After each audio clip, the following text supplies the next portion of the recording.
Alô, pessoal.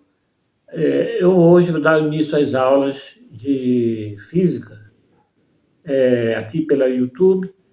E nessa primeira abordagem, quero falar para vocês a respeito da ciência, né, em si, e depois, nas próximas aulas, começar no campo da física. O que eu quero falar para vocês é que a ciência, o homem, ao criar a ciência deu origem também como reflexo na tecnologia, vocês sabem, né? E uma das primeiras implicações da ciência foi a tecnologia, vocês sabem. Quando se descobre como a natureza faz as coisas, fica mais fácil imitá-la e produzir artificialmente aquilo que ela faz. Por exemplo, o diamante, né? O diamante era produzido a grande profundidade e a alta temperatura. Então, o homem, sabendo disso, criou em laboratório altas pressões e altas temperaturas, né? Através de mecanismos de aparelhos, né? Ele aparelhou com aparelhos que lançavam grande quantidade de chama de fogo, né? E a grandes pressões, ele revestiu o diamante de metal, e quando o metal esfriava, ele apertava, né? E assim criou-se o diamante, feito de carvão, é o mesmo carvão mineral e outra modalidade onde a arrumação das moléculas assume uma outra posição, aí criou o diamante. O carvão, aquele pobre carvão pretozinho, né? Se transforma num belo diamante valioso, né? E outras coisas que a ciência descobriu da natureza e foram usadas para a tecnologia, né? Já a ciência, ela surgiu juntamente com a filosofia e a religião quando surgiu na cabeça do homem uma grande interrogação. A religião, ela perguntou quem, né? O homem admirado da natureza, né? Sabendo que tudo, querendo saber como tudo foi criado e também impressionado com os fenômenos, os raios, os vulcões, né? Quem fez tudo isso, as potências que fizeram isso, né? Então, ele teorizou que, modernamente, como se aceita que veio quem? Que seria uma potência criadora inteligente que criou, estabeleceu e mantém o universo funcionando, né? Já a ciência, ela vai saber como ele faz isso, né? Por exemplo, o exemplo que eu dei anteriormente, do diamante, saber como Deus fez isso aí. Ele foi saber como ele fez, observando, fazendo experimentos, e observou. E a filosofia é a ciência do pensamento, o porquê, né? Quando o homem pergunta por que eu existo, por que das coisas, por que disso, daquilo, ele foi pensando, criou a filosofia. A primeira preocupação do homem religioso, quando surgiu a religião, foi justamente com as forças, controlar as forças indomáveis da natureza, né? Por exemplo, ele via um vulcão, né? Um vulcão, aquele espetáculo de coisas saindo, né? Quando ele entra em erupção.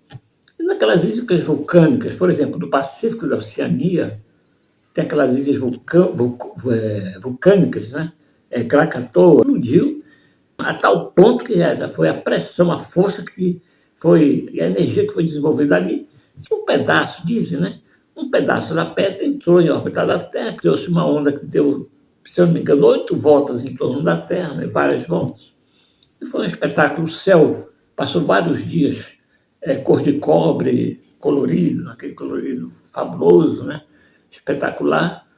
E o homem, impressionado com isso, né? Aqueles homens primitivos, muito ignorantes, tiveram a impressão que aquilo seria uma força demoníaca, poderosa, né? Por que demoníaca? Porque pela violência que era, né? Não podia ser uma coisa boa. Então, eles achavam que, já que o vulcão, lá o ser, né, lá poderoso, né, um deus lá, uma potência infernal que morava ali dentro do vulcão, gostava de violência. Então, eles achavam que, vocês sabem, que os iguais se agradam, né? Então, ele, para praticar, talvez fosse isso, né? Eles teorizam, os entendidos, eles procuram uma explicação. E talvez eles pegar aquele sujeito lá que era o menos querido, né? Que não agradava muito, era vítima, né? Levavam até a cratera do vulcão, subiam e lançavam dentro do vulcão, e ele caía lá, morria queimado, lá dissolvia no material em fusão lá dentro do vulcão, pensando que assim agradaria aquele Deus que estava lá dentro, né? E assim ele abrandava sua fúria contra eles e deixava eles em paz, né? Evidentemente que isso não aconteceu, nós sabemos que a erupção vulcânica tem um processo da, das camadas inferiores da Terra, né? Que faz com que isso aconteça, né? A erupção, os movimentos tectônicos, né? As rachaduras, vem o material, as lavas do interior da Terra, né? E faz esse processo todo do vulcão, né? O manta, né? Sai aquele material do interior da Terra, produz vulcões. E modernamente a religião se preocupa com o destino final de todas as coisas, se preocupa com o destino final de todas as coisas e com a sobrevivência da alma humana. Né? Também no campo da tecnologia, que tem a sua criação diretamente vindo da ciência, podemos dizer que existe vamos dizer assim, a boa tecnologia e a má tecnologia. Né? A boa tecnologia, primeiramente, nós sabemos que a ciência foi criada para tirar o homem da ignorância, né? É o objetivo nobre da ciência, né? O homem, tirar o homem da ignorância. E a tecnologia veio como um reflexo, né? Um reflexo, uma consequência da ciência. Mas sabemos que muitas coisas que a ciência produziu veio tirado de coisas que aconteceram ao acaso em um laboratório, na natureza, observando a natureza, primeiramente observando a natureza. E a boa tecnologia é aquela que é aplicada, por exemplo, na farmácia, né? Para fazer comprimidos, para fazer remédios, né? Que ajudam a melhorar uma doença e tal, né? Para fazer aviões, para fazer meios de transporte, pode transportar mais rápido, comunicações. Mas existe aquela tecnologia que não é tão boa assim, usada por luxo, a luxúria, né?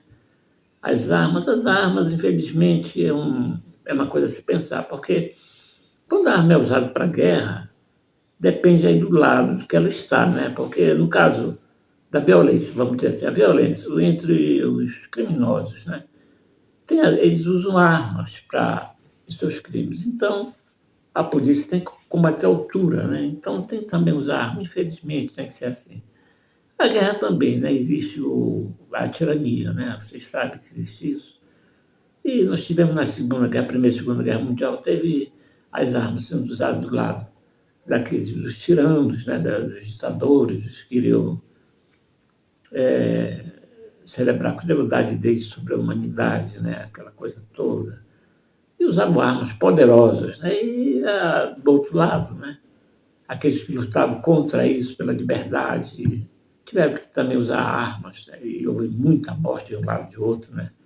Infelizmente, essa foi a necessidade ainda da violência para conter o ânimo daqueles que querem lutar contra a liberdade. Né? E do lado da tecnologia científica, tem tecnologia científica e tecnologia utilitária. A tecnologia científica é aquela tecnologia usada para fazer experiências, né? Por exemplo, deixa eu ver aqui. O tubo de raios catódicos, né? O tubo de raios catódicos, ele foi criado por William Crookes, né? Na Inglaterra. E foi usado por J.J. Thomson na descoberta e na caracterização do elétron. E foi uma tecnologia, né? Ele bolou um tubo, né? Tirou o ar de dentro, botou os eletrodos ali. E lá ele fez as suas experiências com os raios catódicos. O Crookes, ele usou muito o tubo de raios catódicos no campo da religião, no campo religioso, o espiritismo, né? Nós sabemos isso. Mas o Thomson apanhou o tubo de raios catódicos, fez algumas modificações e usou na ciência para a descoberta dos raios dos elétrons. Ele chegou à conclusão que os raios catódicos nada eram que elétrons e caracterizou a razão, carga-massa, né? E outras tecnologias, né? Outros cientistas usaram aparelhos, né? Mesmo o Galileu usou o plano inclinado, né? Ele construiu um plano inclinado. Newton, né? Usou o prisma, né? O prisma. Isso é uma tecnologia rudimentar. E também o telescópio, né? O Galileu, ele construiu a luneta de Galileu, né? Já vindo de um outro cientista anterior dele, que não foi ele que fez a primeira luneta, foi outro. Ele não me ocorre agora, um outro cientista. Ele foi o primeiro a fazer a luneta, né? E o Galileu ele aperfeiçoou e observou a Lua, né? Isso é tecnologia, o Newton fez o Galileu, a luneta tem um tipo de telescópio refrator, né? Já o Newton fez o telescópio refletor, que é um outro tipo, também é tecnologia, ele apanhou um espelho, né, esférico, e fez aquilo lá, né? Isso é tecnologia para observar, né? Aí, no caso, no campo da astronomia, não é mesmo? Essa é a boa tecnologia, a tecnologia científica. E a tecnologia é utilitária, né? Os eletrodomésticos, os transportes, a tecnologia médica e telecomunicações são as tecnologias utilitárias, né? E eu fiz aqui eu vou mostrar aqui numa figura, aí vocês vão ver aí na tela, um fluxograma sobre como é o processo inventivo, né? Até botar no mercado um produto tecnológico, né? Um produto fruto da tecnologia. Então, nós vamos ter um evento casual que muitas vezes a ciência descobre as coisas casualmente, né? Como no caso do raio-x, né? Foi descoberto casualmente, porque o raio-x, você observa que o raio-x ele foi descoberto, foi usado, aperfeiçoado logo, usado para a tecnologia. Mas serviu muito na pesquisa científica, né? Para descobrir a posição dos átomos dentro do retículo cristalino, né? Um cristal, aquele cristal que foi usado muito, né? Ele, se eu não me engano, foi o cientista William Bragg, né? Ele usou para, se eu não me engano, né? Ele usou para observar, com raio-x, ele fez um equipamento de tecnologia científica, para observar o retículo cristalino, né? A posição dos átomos no interior de um cristal, né? E também tem a tecnologia científica, tem sim, o evento casual. Evento casual. E vamos outro evento casual, os semicondutores. Né? Os semicondutores, transistores, diodos, CI, chips, né? Foi um evento casual. A descoberta do diodo, né? Que foi o primeiro tipo de semicondutor usado depois de aperfeiçoado usado na indústria eletrônica. Ele nasceu do acaso, né? Foi um cientista fazendo uma experiência, por acaso descobriu. Aí depois os cientistas fizeram o transistor, né? Os cientistas, se não me engano, eu esqueci agora, William Shockley, John Barden e Walter Bryton. E no laboratório da Bell, nos Estados Unidos, fizeram o primeiro transistor. Em 1948 ele funcionava a baixas temperaturas. Depois, com um aperfeiçoamento técnico, eles foram subindo, aí entrou na indústria, né? Para fazer os radinhos do Japão, para fazer auscultor, aparelho para surdo, e aí desenvolveu, tem aí hoje os celulares. Aí depois veio o chip, né? Em 1959, ou o CI, aliás, em 1959, com poucos elementos integrados, depois, na verdade, eles põem uma partícula, chip. Na verdade, a palavra chip em inglês, o nome correto é chip, significa partilha, né? Chips também é batata frita, né? Em inglês são os chips, porque talvez sejam, porque são parecidos uma partilhazinha, um pedacinho, né? Slidezinho, os chips, né? Então, os chips, né? Como nós vamos chamar assim aqui no Brasil, chips, tem milhões, né? Acredito, já tem bilhões e trilhões de terabytes, né? De transistores integrados. Então, o evento casual, né? Que acontece muitas vezes, né? Também pesquisa, mas casual. Depende do estudo científico, né? O William Bragg e o William Shockley e os outros fizeram estudo a respeito e dali nasceu o transistor, né? a respeito do semicondutor, do semicondutor, do díodo das redes. Eles estudam, dos estudos da tecnologia, do estudo científico, eles fazem as teorias. Depois a experimentação técnico-científica, né? Que eles vão para o laboratório para ver se aquilo funciona mesmo, né? Eles veem o efeito casual, depois eles fazem o estudo científico, e depois eles vão para a experimentação técnico-científica, porque só a teoria e o arcabouço matemático, né? Porque toda teoria tem geralmente física, né? Tem um arcabouço matemático. Eles vão para o laboratório para ver se aquilo funciona mesmo, né? Na física, na ciência, não se pode caluniar, né? Tem que provar o que se diz, né? Então eles vão para provar mesmo que aquilo é. Só depois vira uma teoria. Primeiro vira postulado, tem vários postulados, né? Quando vira teoria já é um caso consumado, né? A gente não pode dizer, eu acredito na teoria da relatividade, ele já está consumado, já foi comprovado. Eu posso, quando era postulados eu podia refutar, né? Teorias. Postulado, eu podia refutar, mas quando se torna teoria, já é fato consumado, né? Então, aí é a técnica científica. Depois de confirmado tudo dá certo, aquilo funciona mesmo, eu vou para a pesquisa técnica industrial, né? Técnica industrial para eu ver como é que eu vou industrializar aquilo, não é mesmo? Aí vai para a formatação, para a formatação eles vão botar como é que eles vão fazer o aparelho, depois vai para a industrialização fabril, né? Vai industrializar, e depois é posto no mercado. E agora eu vou mostrar para vocês alguns produtos da tecnologia científica e da tecnologia moderna, né? Tecnologia que se usa, que é utilitária, né? Tecnologia utilitária. Então, aí, na figura 1, nós vemos aí a luneta de Galileu, né? Em que ele observou a Lua. Galileu construiu a sua luneta no começo da Idade Média, no começo da Idade Moderna. Ele construiu a luneta com que ele observou a Lua, né? Aí a figura 1, para vocês observarem, né? A figura 2 é um telescópio refletor de Isaac Newton, né? Aí está a figura 2, um telescópio refletor de Isaac Newton, né? Como se diz. Na figura 3, nós temos um calorímetro de Joule, né? Um calorímetro de Joule. Termometria, fez as experiências de termologia. Aí está o calorímetro de Joule, né? Agora,